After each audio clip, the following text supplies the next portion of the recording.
नमस्कार मित्रांनो, मी अभिषेक, वय 26 वर्ष. मी एक सामान्य तरुण आहे, ज्याला लिहिण्याची, वाचनाची आणि लोकांच्या कथा ऐकण्याची अत्यंत आवड आहे.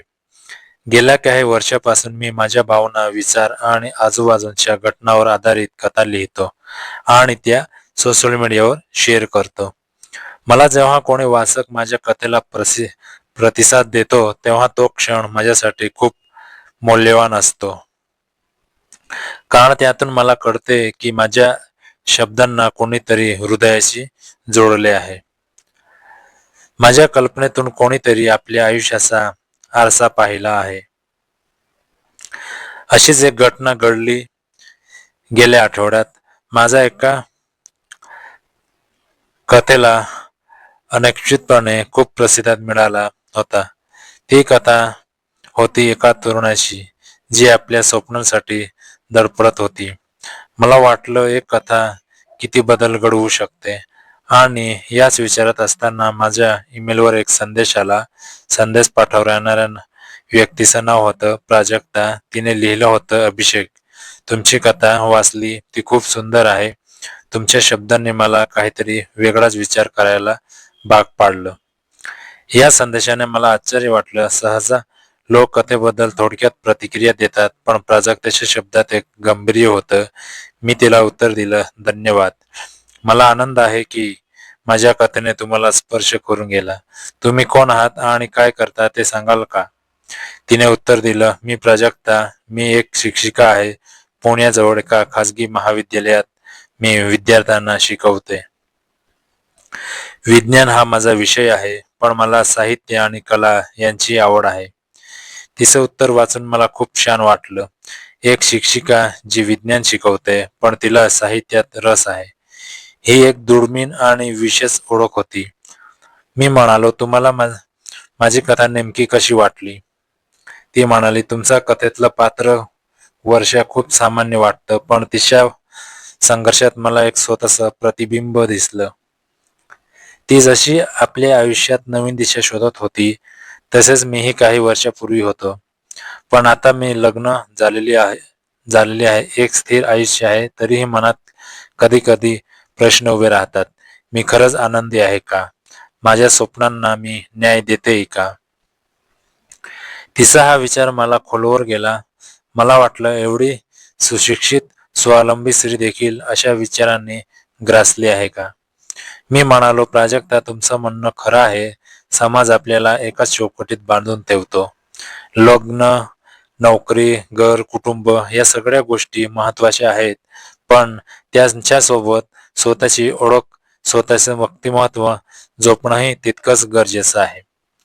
माझ्या कथा त्या विचारांना वाचा फोडण्याचा प्रयत्न करतात. तिने लगेच उत्तर दिलं, हो, तुम्ही अगदी बरोबर सांगितलं. माझं लग्न झालंय, माझा नवरा चांगला आहे, आमचं कुटुंब सुखी आहे, पण आमच्यात फारसं बोलणं होत नाही. तो व्यस्त आहे, मी व्यस्त आहे. आमची जीवनशैली धावत्या रेल्वेसारखी आहे. मला कधी कधी वाटतं, आपण जोडीदार आहोत की सहप्रवासी. तिच्या शब्दातली अस्वरता अस अस्वरथा अस्वर्थता मला जाणवली. ही ही अस्वस्थता कोणत्याही नात्यात येऊ शकते, पण ती मोठ्या आत्मविश्वासाने बोलत होती. मी तिला म्हणालो, तुम्ही हे विचार तुमच्या नवऱ्याशी बोलतात का? ती म्हणाली, हो, पण खूप व्यावहारिक आहे. तो म्हणतो, आयुष्य म्हणजे स्वप्न नसतं, चालू दे. पण मला वाटतं, आयुष्य फक्त चालू देण्यासाठी नाही, तर ते जगण्यासाठी आहे. आपण क्षणाचा आनंद घ्यायला हवा. आपण फक्त जबाबदाऱ्या पार पाडणारी यंत्र नाही, तर आपण माणसं आहोत. तिचं हे बोलणं माझ्या मनाला भिडलं. मला वाटलं, आजच्या युगातही अनेक स्त्रिया हीच लढाई लढतात, स्वतःची ओळख आणि सामाजिक अपेक्षा यांच्यात. मी म्हणालो, प्राजक्ता, तुम्ही खूप धाडसी आहात की तुम्ही हे सगळं उघडपणे बोलत आहात. अनेक जण हे विचार मनात दडपून ठेवतात. ती हसली आणि म्हणाली, मी एक शिक्षिका आहे. माझं काम आहे विद्यार्थ्यांना खरं आयुष्य दाखवणं. मग स्वतःच्या आयुष्यात मी का दडपून राहू? तुमची कथा वाचून मला वाटलं की तुम्ही एक असा माणूस आहात जो भावना समजून घेतो. म्हणून मी तुम्हाला ईमेल केला. तिच्या या प्रामाणिकपणाने मी खूप प्रभावित झालो. मला वाटलं समाजातील प्रत्येक व्यक्ती, मग ती पुरुष असो वा स्त्री, शिक्षिका असो वा कार्यालयीन कर्मचारी, आपल्याला एक आधार, एक ऐकणारा, एक समजून घेणारा सोबती हवा असतो. मी म्हणालो, तुम्हाला भेटायचं असेल तर मला आनंद होईल, कारण मला वाटतं एखाद्याच्या भावना समजून घेण्यापेक्षा मोठं काहीच नाही. तिचा उत्साह वाढला. ती म्हणाली, हो, मला तुम्हाला भेटायचं आहे, पण आमची भेट साधी आणि निरोड असावी अशी माझी इच्छा आहे. मला फक्त बोलायचं आहे, माझं मन हलकं करायचं आहे. मला काही वेगळी अपेक्षा नाही. मी तिला आश्वासन दिलं, तसंच होईल. आपण एका चहाच्या टपरीवर किंवा शांत कॉफी शॉपमध्ये भेटूया. मला गप्पा मारायला आवडतात, तिने सांगितलं. मी पुण्याजवळील एका शहरात राहते. शनिवारी माझं कॉलेज अर्ध्या दिवसाचं असतं. दुपारी 12 वाजता मी मोकळी होते. तुम्ही तिथे येऊ शकाल का? मी म्हणालो, हो, मी येईन. तू मला माझ्या कॉलेजजवळ एक ठिकाण सांग, मी तिथे पोहोचेन. तिने एक छोटंसं उद्यान सांगितलं, जे तिच्या कॉलेजपासून फार दूर नव्हतं. तिथे एक छान कॉफी आउटलेट होता. ती म्हणाली, तिथे भेटूया. मी सहमत झालो. तिच्याशी बोलून मला वाटलं की आजकालच्या गडबडीच्या आयुष्यात एखादा अनोळखी माणूस सुद्धा किती जवळचा वाटू शकतो. विचारांमध्ये साम्य, भावनांमध्ये समानता यापेक्षा मैत्रीचं मोठं कारण नाही. शनिवार आला. मी थोडं लवकरच निघालो. माझ्या मनात प्राजक्ताविषयी उत्सुकता होती. ती कशी असेल, तिचा चेहरा कसा असेल, तिचा स्वभाव कसा असेल. मला फक्त एवढं माहित होतं, ती एक विचारवंत आणि प्रामाणिक स्त्री आहे. मी ठरलेल्या कॉफी आउटलेटवर पोहोचलो. तिथं शांत वातावरण होतं, हलकीशी गर्दी होती, पण बोलण्यासाठी योग्य होतं. काही वेळातच माझ्या मोबाईलवर एक संदेश आला, मी आली, तुम्ही कुठे आहात? मी उत्तर दिलं, मी आतल्या टेबलावर आहे, कोपऱ्यात. थोड्याच वेळात एक तरुण स्त्री आत आली. ती मध्यम उंचीची, सावळ्या वर्णाची, पण चेहऱ्यावर एक वेगळीच ओझ होती. तिच्यात एक आत्मविश्वास होता. तो तिच्या चालण्यातून, तिच्या हसण्यातून जाणवत होता. तिने एक गुलाबी कुर्ती घातली होती. गळ्यात एक छोटासा मंगळसूत्राचा धागा होता आणि डोळ्यात एक गहन शांतता होती. ती माझ्याकडे आली, हसली आणि म्हणाली, अभिषेक, मी प्राजक्ता. मी उठलो, हात पुढे केला. तिने हात मिळवला, पण तिच्या स्पर्शात माया होती. आम्ही दोघं बसलो. मी तिला म्हणालो, तुम्हाला भेटून खूप आनंद झाला. तुम्ही अगदी तसेच आहात जशी मी कल्पना केली होती, विचारशील आणि प्रसन्न. ती म्हणाली, तुम्ही सुद्धा तसेच आहात. मला भीती होती की ही भेट अजिबात कृत्रिम नसावी, पण तुम्ही खूपच सहज आहात. आम्ही दोघं ऑर्डर दिली, एक कॉफी आणि एक चहा. त्यानंतर गप्पा सुरू झाल्या. सुरुवातीला थोडी साशंकता साशंकता होती, जशी दोन अनोळखी व्यक्तींमध्ये असते, पण हळूहळू ती विरघळू लागली. ती म्हणाली, तुमची कथा वाचल्यानंतर मला वाटलं मीही माझ्या आयुष्यातील काही गोष्टी शेअर कराव्यात. माझं बालपण, माझी शिक्षणाची वाटचाल, माझं लग्न आणि आता हे स्थिर आयुष्य, सगळं काही व्यवस्थित आहे. पण एक असं काहीतरी आहे जे मला सतत अस्वस्थ करतं. मी तिला विचारलं, त्या अस्वस्थतेचं कारण काय? ती थोडी शांत झाली. नंतर म्हणाली, मला वाटतं मी माझ्या स्वप्नापासून दूर गेले आहे. बालपणी मला मोठी होऊन संशोधक व्हायचं होतं, विज्ञानात काहीतरी नवीन शोधायचं होतं, पण कौटुंबिक जबाबदाऱ्या, लग्न, नोकरी या सगळ्यांनी मला वेगळ्या दिशेने वळवलं. मी शिक्षिका बनले, जे स्वतःच एक आदरणीय काम आहे, पण मला वाटतं मी माझ्या आतल्या शास्त्रज्ञाला कधीच न्याय दिला नाही. तिचं हे बोलणं ऐकून मला तिच्याबद्दल आदर वाटला.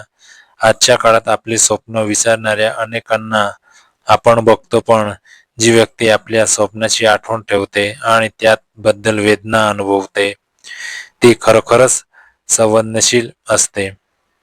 मी म्हणालो, प्राजक्ता, तुम्ही अजूनही तुमचं स्वप्न जिवंत ठेवली आहेत, हेच मोठं आहे. अनेक जण तर ती विचारून जातात, तुम्हाला जर संधी मिळाली तर तुम्ही पुन्हा संशोधन क्षेत्रात का येत नाही? ती म्हणाली, तेवढं सोपं नाही. आता वय झालंय, जबाबदारी आहेत. पण तुम्ही बरोबर सांगता, किमान प्रयत्न तरी करायला हवा. तुमच्या कथेतील वर्षाहीनही अनेक अडथळ्यांना तोंड दिलं ना, शेवटी ती स्वतःचा मार्ग शोधते. मी हसलो आणि म्हणालो, माझ्या कथा काल्पनिक आहेत, पण त्यांना प्रेरणा मी आजूबाजूच्या माणसाकडून घेतो. तुमच्यासारख्या व्यक्ती मला लिहिण्याची उमेद देतात.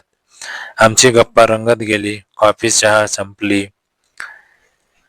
पण आमचं बोलणं संपेना. तिने आपल्या कॉलेजमधील अनुभव सांगितले. कसे काही विद्यार्थी अत्यंत हुशार असतात, पण ते समाजाच्या दबावात हरवून जातात. ती म्हणाली, मी त्यांना सांगते, तुम्ही जे आहात ते सर्वोत्तम आहात. समाज काय म्हणतो यापेक्षा स्वतः मन काय म्हणतं ते अधिक महत्वाचं. मी म्हणालो, हेच तर खरा शिक्षकाचं काम आहे. तुम्ही फक्त पाठ्यपुस्तकं नाही तर जीवनाचे धडे शिकवतात. तिने विचारलं, तुम्ही कधी शिक्षक व्हाल का? मी उत्तर दिलं, मी शिक्षक नाही, पण माझ्या कथाद्वारे मी शिकवण्याचा प्रयत्न करतो. जर एखाद्या वाचकाला माझ्या कथेतून प्रेरणा मिळाली तर मी यशस्वी. अशा गप्पा रंगत राहिल्या. एक क्षण असा आला जेव्हा ती थोडी गंभीर झाली. म्हणाली, अभिषेक, मला एक गोष्ट सांगायची आहे. मी तुम्हाला फक्त कथेसाठी नाही भेटली. मला माझ्या मनातली एक अस्वस्थता शेअर करायची होती.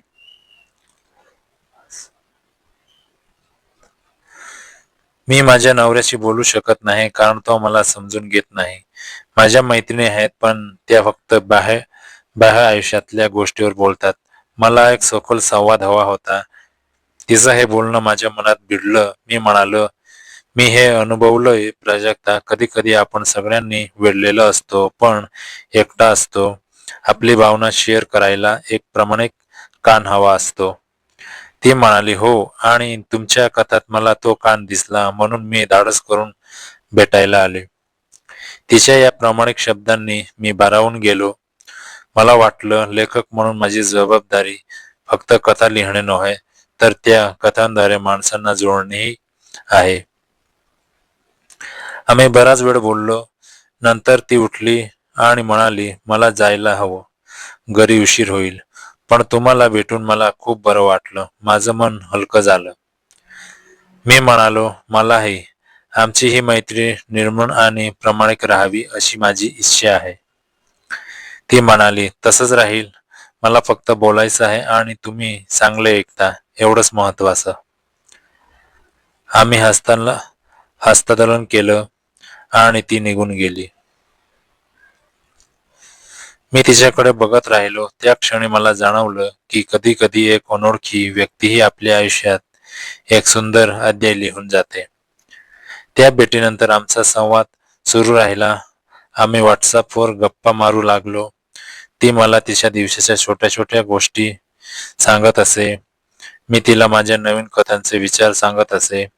ती माझी सर्वात चांगली समीक्षक बनली. ती म्हणायची, हा संवाद तिथे थोडा कमकुवत आहे, किंवा ही पात्र अजून गहन करा. माझं लेखन अधिक परिपक्व होऊ लागलं. तिच्या प्रतिक्रियामुळे मी अनेक नवीन दृष्टिकोनातून जग पाहू लागलो. ती फक्त मैत्रीण नव्हती, तर माझी प्रेरणा बनली. एक दिवस तिने मला विचारलं, तुम्ही कधी प्रेमात पडलात का? मी सांगितलं, हो, पण ते प्रेम यशस्वी झालं नाही. तरीही तो अनुभव सुंदर होता. त्यातून मला खूप काही शिकायला मिळालं. ती म्हणाली, प्रेम ही फक्त एक भावना नाही, ती एक ऊर्जा आहे. ती आपल्याला बदलते. माझं लग्न झालंय, पण मी कधीही विचार करते की खरं प्रेम काय आहे. माझ्या नवऱ्याबद्दल मला आदर आहे, प्रेम आहे, पण ती स्पार्क नाही. ती एक शांतता आहे. आपण त्या शांततेचं कौतुक करायला हवं का, की ती लढायला हवं? तिचा हा प्रश्न खूप महत्वाचा होता. मी उत्तरलो, मला वाटलं प्रत्येक नात्याची स्वतःची वाक्य असते. काही नाती उत्कट असतात, काही शांत शांत नाती म्हणजे कमी नाहीत. पण त्या शांततेत जर कंटाळा आला तर तिथे संवाद हवा. ती म्हणाली, तुम्ही बरोबर आहात. मी आता माझ्या नवऱ्याशी अधिक बोलू लागले आहे. त्याला सुरुवातीला वाटलं, अरे ही काय बोलते, पण हळूहळू तो ऐकू लागला. त्यानं मला सांगितलं, तुला वाटतंय मी तुझ्याकडे दुर्लक्ष करतो, पण माझाही तणाव आहे. आम्ही दोघं एकमेकांच्या भावना समजून घेऊ लागलो. तिचं हे बोलणं ऐकून मला खूप आनंद झाला. म्हणजे तिच्यातील बदल फक्त बोलण्यापुरता नव्हता, तर तिने तो आपल्या आयुष्यात उतरवला होता. ती म्हणाली, तुमच्या कथा आणि तुमच्याशी झालेल्या बोलण्याने मला हे शिकायला मिळालं. आमची मैत्री अधिक गहिरी होत गेली. कधी ती मला तिच्या कॉलेजमधील कार्यक्रमाला बोलवत असे, तर कधी मी तिला माझ्या कथा वाचायला देत असे. एकदा ती म्हणाली, मी तुमच्या एका कथेचं नाट्य रूपांतर करणार आहे माझ्या विद्यार्थ्यांसोबत. मी खूप उत्साहित झालो. खरंच हे माझ्यासाठी मोठा सन्मान आहे. तिने त्या कथेत नाट्य रूपांतर केलं. तिच्या विद्यार्थ्यांनी ते सादर केलं. तो कार्यक्रम बघायला मी स्वतः गेलो. मला अश्रू अनावर झाले. माझ्या शब्दांना इतकं सुंदर रूप मिळेल याची मी कल्पनाही केली नव्हती. कार्यक्रम संपल्यावर ती माझ्याकडे आली. तिच्या डोळ्यात आनंद होता. मी म्हणालो, प्राजक्ता, तू मला सर्वात मोठं गिफ्ट दिलंस. ती म्हणाली, नाही अभिषेक, तू मला माझी स्वप्न परत दिलीस, हे मी कधी विसरणार नाही. त्या दिवसापासून आमची मैत्री शाश्वत झाली. आज मी आत्मविश्वासाने सांगू शकतो की ती माझी खरी सोबती आहे. भावनिक, बौद्धिक आणि आध्यात्मिक तिच्यासोबतच्या प्रत्येक क्षणाने मी अधिक चांगला लेखक, अधिक चांगला माणूस बनलो. ही कथा इथे संपत नाही, कारण ही कथा प्रत्येक क्षणी नवीन शब्द लिहिते. आमची भेट ही कोणत्याही भौतिक इच्छेसाठी नव्हती, ती मनाच्या जवळिकेसाठी होती. आणि ती जवळीक, ती समज, ती उमज हेच तर आयुष्याचं खरं सौंदर्य आहे. मित्रांनो, कधी कधी आपण प्रेम, आकर्षण किंवा शारीरिक गोष्टींना इतकं महत्व देतो की भावनांची गाडी विसरतो. पण खरं नातं तर त्या भावनेमध्येच आहे. जिथे शब्द नाहीत तिथेही संवाद असतो. जिथे स्पर्श नाही तिथेही जवळीक असते. प्राजक्ताने मला हे शिकवलं. एक शिक्षिका, एक स्त्री, एक माणूस. तिने मला दाखवलं की जीवन हा फक्त प्रवास नाही, तर तो एक कला आहे. ती कला जगणं आणि जगू देणं. आपण या सगळेच कधीतरी अनोळखी असतो, पण काही भेटी आपल्याला अनोळखीचे बनवतात. प्राजक्ताची भेट माझ्यासाठी तशीच ठरली. तिला भेटल्यावर माझ्या कल्पनांना पंख फुटले. मी अधिक संवेदनशील, अधिक समजूतदार आणि अधिक आशावादी झालो. मी तिला विचारलं होतं, तू मला पहिल्यांदा भेटायलीस तेव्हा घाबरली होतीस का? ती म्हणाली, थोडीशी, पण तुझ्या कथामधला अभिषेक मला खरा वाटला म्हणून मी आली. त्या भेटीनंतर 2 आठवडे उलटून गेले. आमचे व्हॉट्सअपवर संवाद सुरू होते. रोज रात्री ती मला तिच्या दिवसातल्या छोट्या गोष्टी सांगत असे. एका रात्री तिने लिहिलं, अभिषेक, उद्या माझं कॉलेज संपल्यावर मला एकटीला थोडा वेळ हवा आहे. तू भेटशील का? माझं हृदय थोडं जरा धडधडलं. मी लगेच उत्तर दिलं, नक्की, कुठे यायचं आहे? ती म्हणाली, पुण्याच्या बाहेर एक छोटंसं ठिकाण आहे, सिंहगडच्या पायथ्याशी. तिथे एक शांत बाग आहे. मला तिथं जायचं आहे. तुला चालेल? मी म्हणालो, तुला जिथं बरं वाटेल तिथं मी येईन. दुसऱ्या दिवशी मी थोडा लवकर निघालो. आकाश साफ होत, थोडा गारावारा वाहत होता. सिंहगडच्या पायथ्याशी पोहोचलो. तिथली हिरवळ, डोंगराची सावली आणि शांत वातावरण सगळंच मनमोहक होतं. मी बागेतल्या बाकावर बसलो. थोड्याच वेळात मला एक अनोळखी छटा दिसली. प्राजक्ता. ती पांढऱ्या रंगाची सुती साडी नेसली होती. साडीचा पदर वाऱ्यात उडत होता. तिच्या हातात एक छोटी पुस्तक होती. डोळ्यांना गडद चष्मा होता, पण तिचं हास्य चष्म्यातूनही चमकत होतं. ती माझ्याकडे आली. मी उठलो. अभिषेक, ती म्हणाली, तू आधीच आलास? मी हसलो. तुझी वाट पाहण्यात मला कधीच उशिरा होत नाही. तिने चष्मा काढला. तिचे डोळे स्पष्ट गहिरे होते. ती माझ्या शेजारी बसली. थोडं अंतर होतं, पण तिच्या अस्तित्वाचा सुगंध, तिचा स्पर्श, नसलेला स्पर्श मला एक वेगळीच अनुभूती देत होता. ती म्हणाली, कधी कधी मला वाटतं आपण सगळेच धावतो आहोत. कोणी कुठे पोहोचायचं हे विसरून, पण इथं बसून हा डोंगर पाहून मला शांती मिळते. मी म्हणालो, तुझ्यासोबत बसून मला मला पण शांती मिळते, कारण तू बोलतेस तेव्हा तुझ्या शब्दांना वजन असतं. तिने एक खोल श्वास घेतला. मी माझ्या नवऱ्याशी बोलले, त्याला माझ्या अस्वस्थतेबद्दल सांगितलं. तो म्हणाला, तुझी इच्छा असेल तर तू पुन्हा अभ्यास करू शकतेस. तो समजून घेतोय हे बघून मला आनंद झाला. मी तिच्याकडे पाहिलं. तुला पुन्हा अभ्यास करायचा आहे? हो, ती म्हणाली. संशोधनासाठी मला वनस्पतीशास्त्रात रस आहे. मी PhD करू इच्छिते, पण वयानं काही फरक पडत नाही ना? अजिबात नाही, मी म्हणालो. स्वप्न वय पाहत नाही, ती फक्त धाडस पाहतात. ती हसली. तिचं हसणं मला भावरून सोडत तिने हातातली पुस्तक मला दाखवली. हे पहा, मी आजच काही संदर्भ ग्रंथ आणले. आम्ही त्या पुस्तकाबद्दल बोलू लागलो. ती विज्ञान किती उत्साहानं सांगत होती. मला तिच्यातली शास्त्रज्ञ जिवंत वाटली.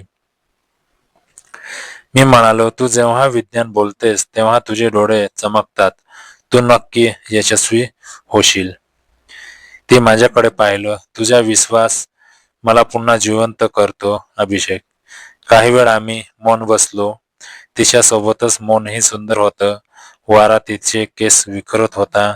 माझा हात कसा तिच्या जवळ गेला मला कळलं नाही. हळूहळू माझी बोटं तिच्या बोटांना भिडली. ती मागे नाही घेत, उलट तिने हलकासा दाब दिला. माझं हृदय जोरात धडधडू लागलं. मी तिचा हात हळुवारपणे माझ्या हातात घेतला. तिचा हात उबदार, कोमल आणि मऊ होता. तिनं कोणताही शब्द न बोलता तो हात माझ्याकडेच ठेवला. तिच्या डोळ्यात एक विलक्षण ऊब होती. मला वाटलं, हाताची ऊब मला कायम साठवून ठेवीवीशी वाटते. ती म्हणाली, तुला माहिती, मी बऱ्याच वर्षांनी एखाद्याचा हात धरला आहे. लग्नानंतर मी फक्त जबाबदाऱ्या पार पाडत होते, पण आज आज मला जाणवलं की हात धरणं म्हणजे किती मोठी गोष्ट आहे. तिच्या डोळ्यात दाटलेल्या भावना पाहून मी थोडा गहिरा झालो. मी म्हणालो, प्राजक्ता, हा हात धरून मी तुला काही देऊ शकत नाही, पण मी तुला खंबीरपणा देऊ शकतो. तू ज्या दिशेने जाशील तिथं मी तुझ्या पाठीशी उभा राहीन. ती माझ्याकडे पाहिलं. तिच्या डोळ्यात पाणी होतं, पण ती हसली. तू खरंच वेगळा आहेस. तुझ्या शब्दात खरं आहे.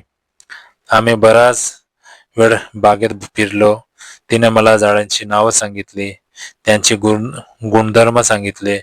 मी तिला म्हणालो, तू जशी झाड ओळखतेस तसं मला माणसं ओळखता येत नाहीत, पण तुला ओळखणं हे माझं भाग्य.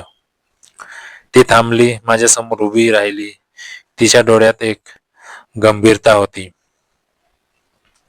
अभिषेक, मला तुझ्यावर विश्वास आहे, पण आपल्या नात्यांची सीमारेषा काय आहे हे मला नीट समजलं पाहिजे. मी विवाहित आहे. माझा नवरा चांगला आहे. मी त्याला दाखवू शकत नाही.